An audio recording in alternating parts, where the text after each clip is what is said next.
des ordres à Paris et Paris peut dire non. À ce moment, nous nous trouverons, excusez-moi le terme, verts. Et nous avons vu ce danger. Et pour nous y soustraire, nous avons envoyé un peu partout des missions et nous en avons reçu. Ces missions ont été envoyées dans des pays de l'Est comme dans des pays de l'Ouest. Nos problèmes ont été exposés et les pays qui ont estimé devoir apporter leur contribution à la construction de notre pays nous ont aidés et ont signé avec nous des accords de coopération et des accords commerciaux. Dans le cadre de ces accords, certains pays nous donnent de l'équipement, des fournitures, ou bien ils nous prêtent des sommes pour acheter de l'équipement, pour acheter du matériel produit chez eux. Et quand vous apprenez que, par exemple, l'Union soviétique a mis à notre disposition 40 000 roubles, cela ne veut pas dire que l'Union soviétique compte 40 000 roubles et nous les donne.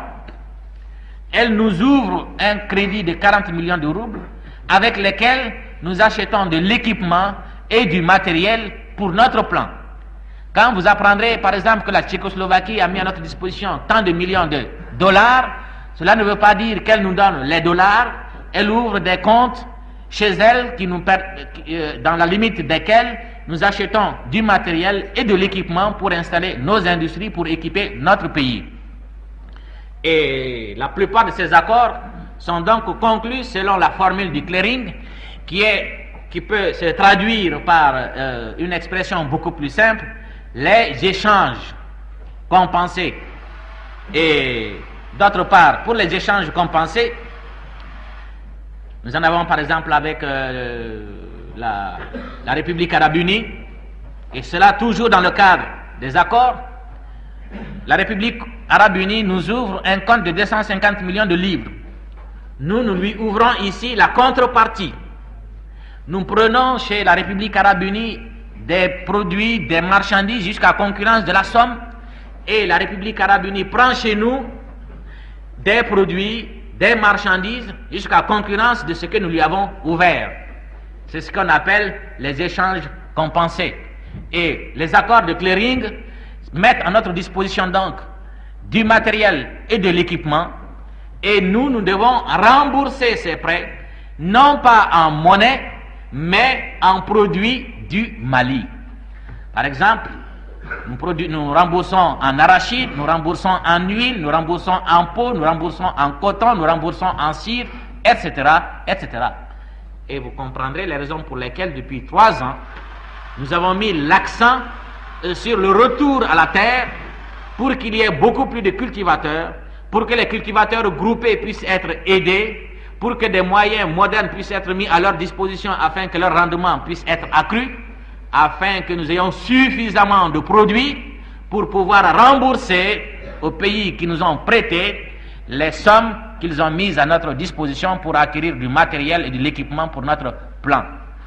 Voilà pourquoi vous avez constaté que le 1er septembre, dans mon discours ouvrant la campagne pour le plan électoral, l'on peut dire que les 4/5 du discours sont orientés vers l'organisation du paysanat, vers l'organisation de l'élevage et vers les conditions à remplir pour l'accroissement de la production.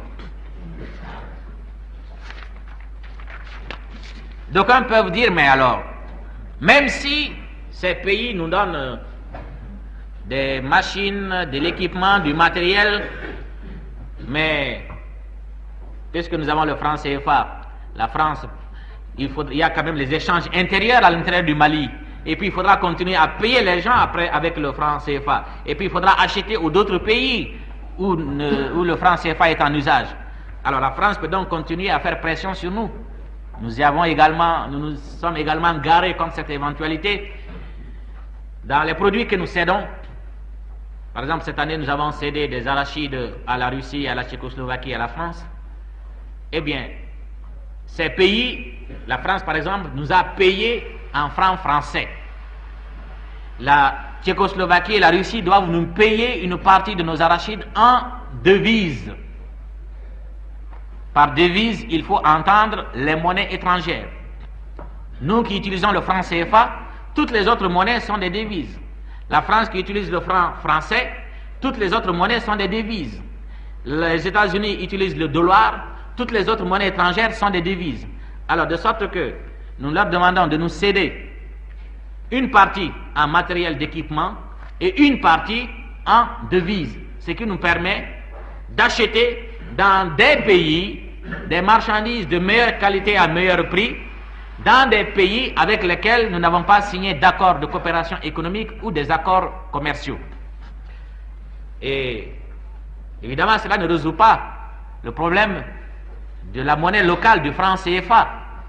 Et à ce moment, je demande aux camarades de se pencher sur l'économie de la République du Mali. C'est que nous avons cet avantage rare en Afrique. On peut étudier l'économie de tous les autres pays africains, on ne trouvera pas d'exemple, on ne pourra pas trouver une rééditation de la situation du Mali. C'est qu'en effet, dans nos échanges extérieurs avec les pays africains, nous nous vendons plus à ces pays africains que eux, ils nous vendent. De sorte que sur le plan africain, notre balance commerciale est excédentaire, tandis que pour les autres pays africains, elle est déficitaire. Le Sénégal, la Côte d'Ivoire, la Haute-Volta, la Guinée, le Niger, le Dahomey, tous ces pays, dans leurs échanges avec les pays africains, achètent à ces pays africains plus qu'ils ne leur vendent. Tandis que nous vendons plus que nous n'achetons. Le riz, le poisson sec, le poisson fumé, le bétail, la viande, le haricot, etc.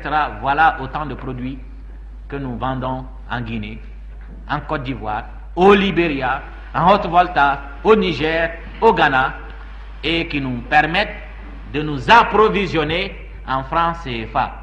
De sorte que même si aujourd'hui la France, devant les pressions des sociétés commerciales installées ici et que nous sommes en train de liquider, essaierait de faire pression sur nous, eh bien, peut-être nous pourrons en souffrir 1 mois ou 2 mois, mais avec nos activités commerciales, nous arriverons à nous en tirer.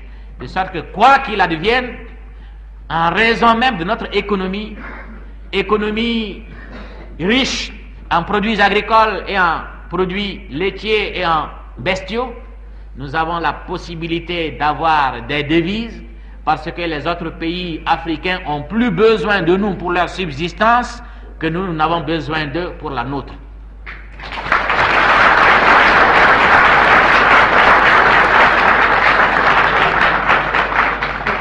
Certes, nous achetons des oranges et des bananes de la Guinée, mais vous savez bien que lorsque nous aurons mis en place, lorsque notre plan aura été achevé, nous n'aurons pas besoin d'importer de bananes. Vous avez Sikasso qui produit beaucoup de bananes et ne sait qu'en faire. Et les bananes ici, à cause du transport, se trouvent dépréciées par rapport aux bananes guinéennes. Mais si cela est organisé, Kangaba produit des bananes, Bougouni en produit, Kati en produit. Presque on peut dire que toutes les régions du Mali où il y a de l'eau, toutes ces régions produisent des bananes. Mais pourquoi se fait-il que nous en importons? Parce que la commercialisation n'a pas encore été suffisamment organisée.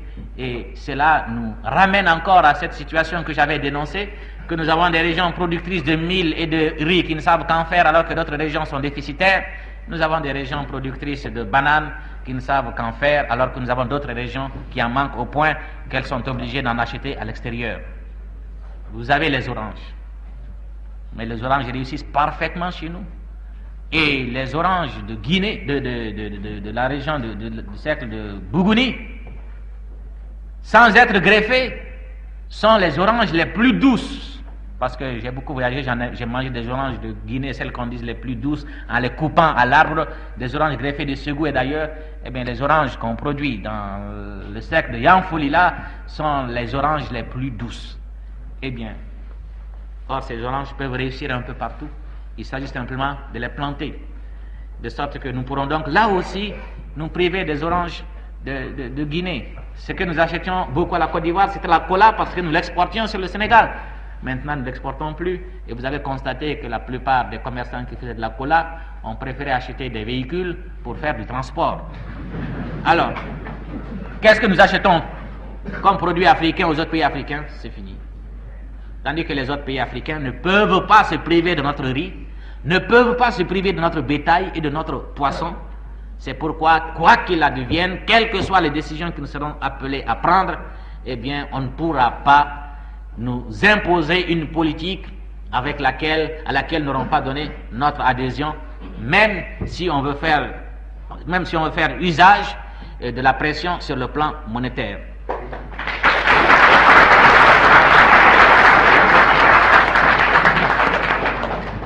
La Guinée nous a devancés dans l'indépendance et je sais qu'il y a des camarades qui quelquefois font référence à la situation de la Guinée. Les situations ne sont pas les mêmes. La Guinée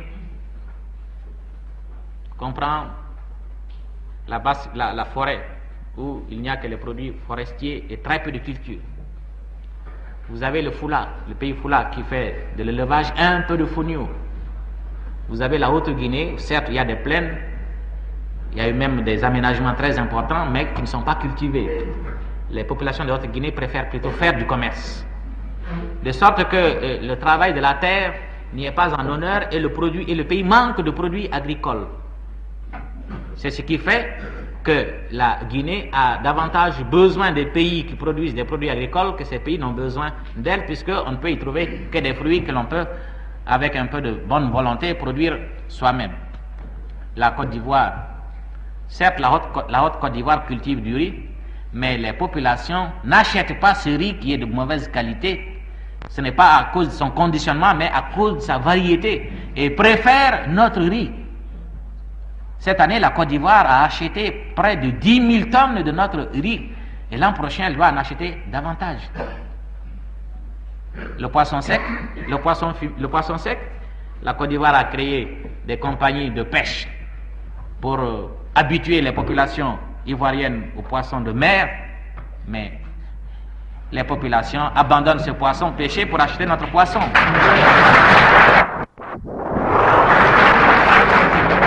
Alors, de sorte que vous constaterez que sur le plan de la subsistance, et d'ailleurs Malheureux l'a dit lors de son dernier